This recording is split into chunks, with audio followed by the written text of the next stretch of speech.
Magandang hapon po sa inyong lahat. Ayan, no. Paraan po sa pagta-tiles, ayan po. Ayan, may adhesive po.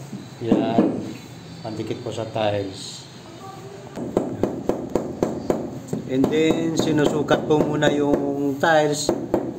Kung lapat na po siya, mayroon po siya dry pack sa ilalim. Ayan po, pagka pantay na po yung mga sukat nyo, ayan, saka po siya lalagyan ng adhesive, yung pampalagkit, pampalapot.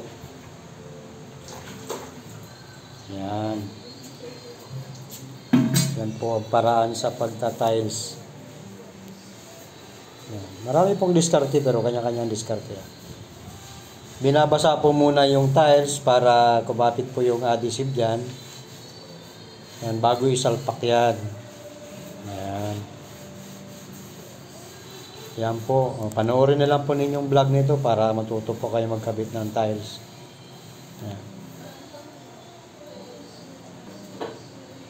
Yan. Tapos yung dry pack po, binabasa po siya bago ilagay yung tiles para dumikit po siya sa ilalim. Tulad po niyan. Nabasa po siya. Yan po, mayroon na pong halong simento yan. Yan.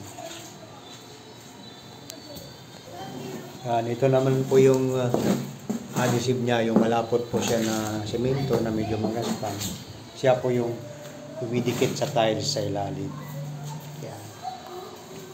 Katulad po niyan, nilalagay po dyan na nakataob para sa likod po siya madikit yung adhesive. Maya-maya po pag napuno yan, ilalagay po yan. Panoorin na po ninyo. Yan.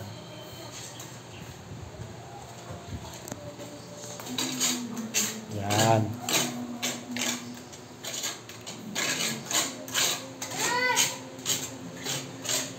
Yan. Nanood din po ako sa YouTube kanina, may mga dry pipe, may mga basa na pagkagamit nila.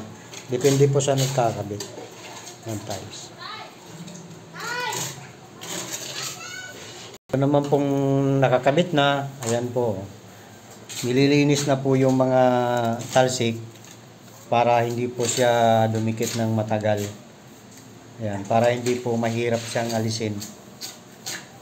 Sundan lang po ninyo ng linis. Ayan, tulad nitong ginagawa ni Ginto. Ayan. Mayaman po yung tagalinis dyan, Ginto po yan. Ayan. Ayan na po yung adhesive. Nakalagay na po sa tiles sa likod. Ayan po. Para dumikit po siya.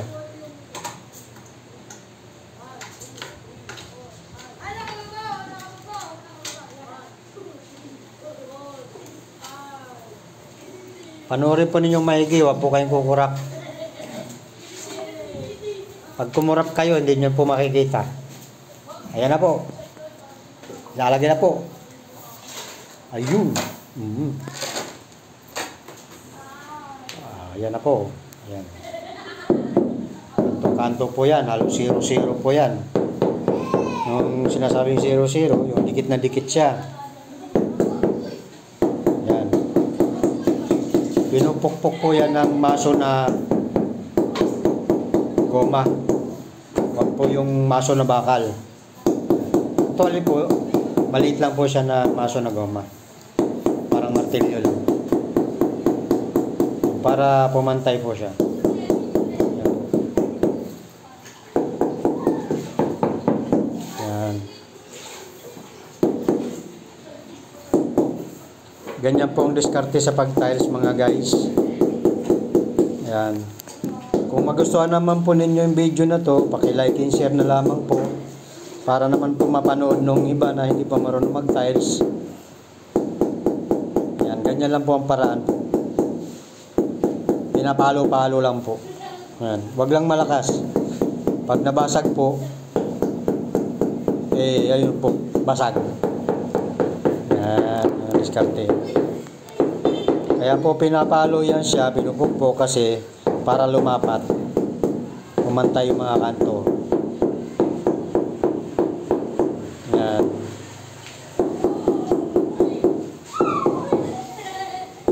Paki-like and share nyo na lang po. Pag kumita naman po video na ito mga kaibigan. Para makabili naman tayo ng brick. Yan mga kaibigan, na ilagay na dito. Yan. Ito, medyo marumi pa yung iba. Ililinis pa po yan, ililinis.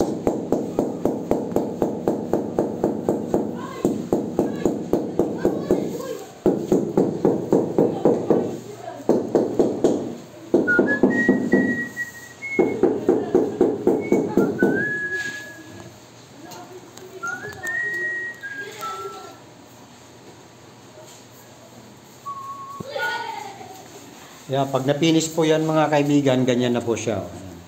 Pantay na po siya. Halos 0-0 po yung guhit dyan. Nalalagyan pa po yan ng white cement yan para wala siyang, hindi makita yung dugtungan. Yan. Para pag tiningnan nyo, kala nyo walang dugtong. Yan.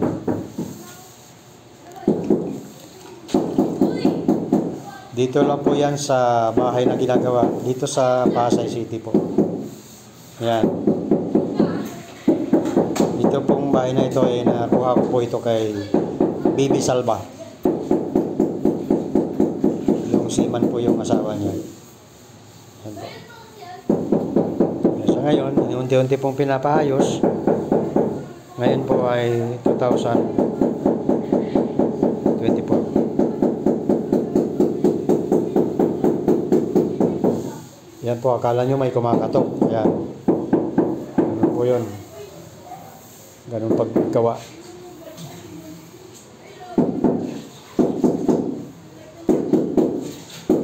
Yan po. Sundin lang po ninyo ng linis para makinis. Ano. Diba?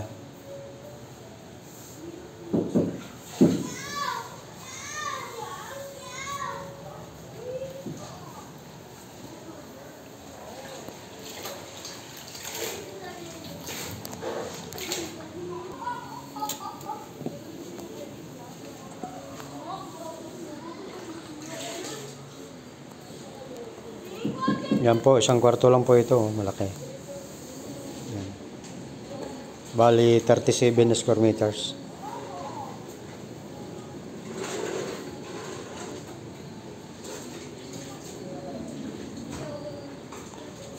Ayan po, nailagay na po. Ayan o. Pantay na po ano. Ayan. Yung mga kanto na yan, ayan, pantay na siya. Halos 0-0 po siya. Madumi pa po yan kaya akala nyo medyo pangit tingnan, pero katulad po nito na malinis na.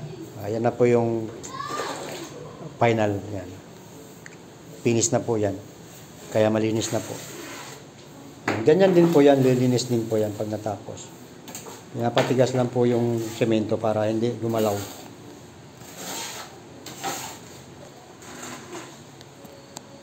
Ayan po, nilalagyan na rin po yung kabila. Ayan. Nilalagyan po ng dry pack na sinasabi. Yung buhangin po yan na may semento. Ayan. Tapos binasa yung ilalim para dumikit. Ayan.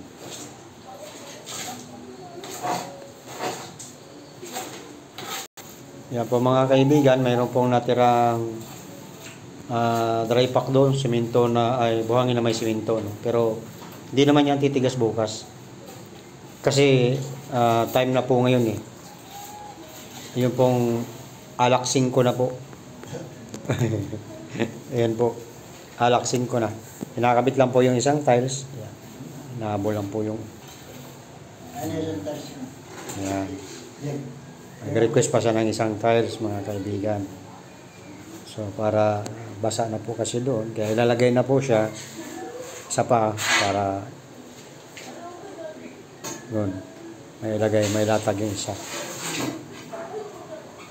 Yan, wait lang po tayo mga guys. Yun ang bagong tiles. Yun po ay mayroong pang nakadikit na mga plastic. Yan. Galing pa po ng factory yan sa Bulacan. Ayan o. Para hindi siya mabasag. Mga nakalagay po yan sa karton. 4 ng 4 po. Ang sukat po niyan ay 30 by 30, ay 60 by 60. Yan. Medyo malapad po siya. Yan po. Yung nagbubuhat po, siya po yung ginto po. Yan. Yan. Mayaman po yan dito sa Victor. Ginto. Yan po. Yan. Katulad nga po kanina, sinusukat siya uli para lumapat. And pag lapat na siya, pantay na, ibig sabihin, pwede na siyang lagyan ng adhesive. Pandikit. Ito po yung adhesive. Yan. Malapot siya, malapot, pandikit. Yan po.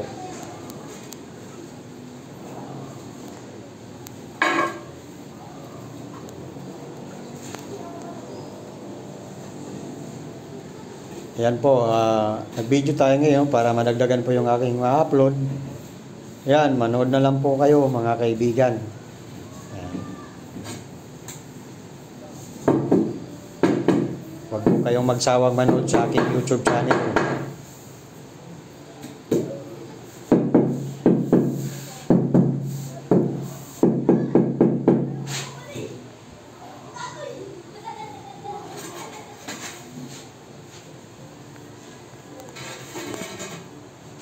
Yun, medyo pantay na siya. Oh. Pantay na siya, no? Ayan, saka siya lalagyan ng adhesive. Saka nito, ano yung government tubig.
Yan po, katulad kanina, na tinatawag siya para malagyan ng adhesive sa ilalim. Ayan. Inalagyan na po yan, ilalagay na po siya doon sa kanyang inulmahan kanina. Yan mga guys. Yan po, binabasa na naman po. Ayan. Para dumikit po yung adhesive, yung tiles.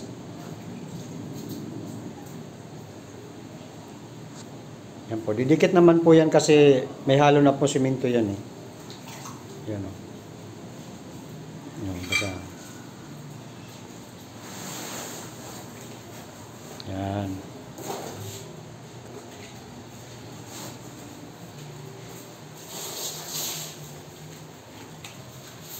Yan po.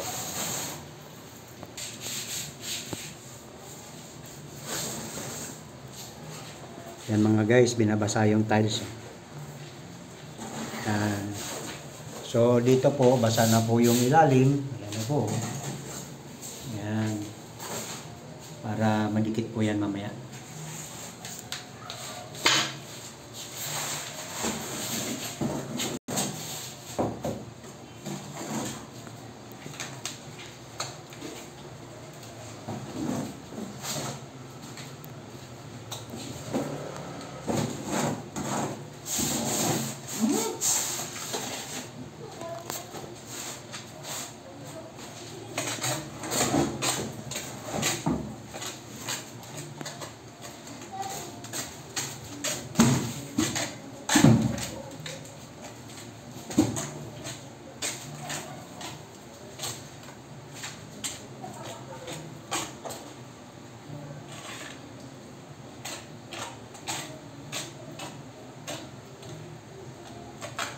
Yan po mga kaibigan, ayan, tapos na siya. Isasalpak na po siya dito sa kanyang hinulma kanina. Yan po. Yan o, halos 0-0 po yan. Pagdapag pa lang 0-0 na siya. Ba, dikit na po siya. Kunting palo-palo na lang. Ayan. Alala lang po palo. Baka po mapalo yung kamay nyo. O, yan po, medyo masakit po yun. Yan. Puk. Yan, ganyan. Yan.